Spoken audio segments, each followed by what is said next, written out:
সবেমাত্র নুরুল নূরকে দিয়ে একটি টেস্ট কেস জাতির সামনে হাজির করা হয়েছে। কি হয়?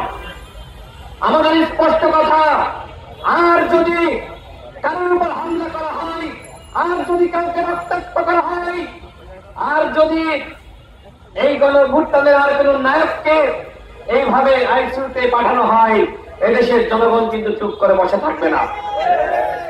এক নুরুল নূরকে পাঠিয়েছেন, সারা বাংলাদেশে কিন্তু আন্দোলন শুরু হয়ে গেছে। যদি মনে করেন যে আপনারা আরেকটি ১-১১ তৈরি করার মাধ্যমে আপনারা ক্ষমতা দখল করবেন, যে বা যারা এই চিন্তা করছেন, আপনাদের চিন্তা কোনোভাবেই সফল হবে না। এদেশের জনগণ ফখরুদ্দিন মঈনুদ্দিনকে মেনে নেয়নি, এদেশের জনগণ হাসিনাকে মেনে নেয়নি, এদেশের জনগণ ইয়াহিয়াকে মেনে নেয়নি। সুতরাং এদেশের জনগণ যারা আগামীতে আর একটি ১-১১ গঠন করার স্বপ্ন দেখছে, তাদেরকেও গ্রহণ করবে না।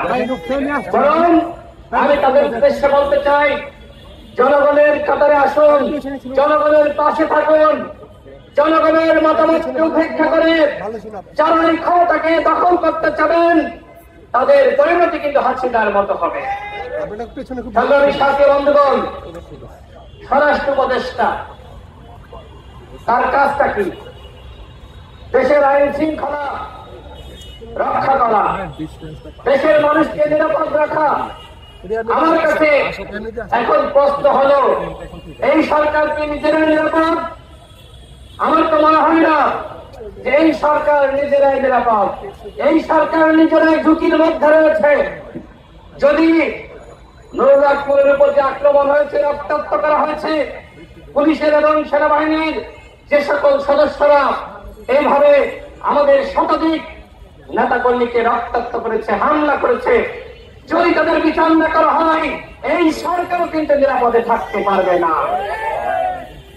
আমরা ডক্টর মোহাম্মদ ইউনূসের উপর আস্থা রেখেছি, বিশ্বাস রেখেছি। আমরা তার উপর দায়িত্ব দিয়েছিলাম, নির্বাচনের আগে তিনি রাষ্ট্র সংস্কার করবেন। আজকে এখানে যারা বক্তব্য রেখেছে, বক্তব্য আপনারা শুনেছেন, কতটুকু সংস্কার হয়েছে?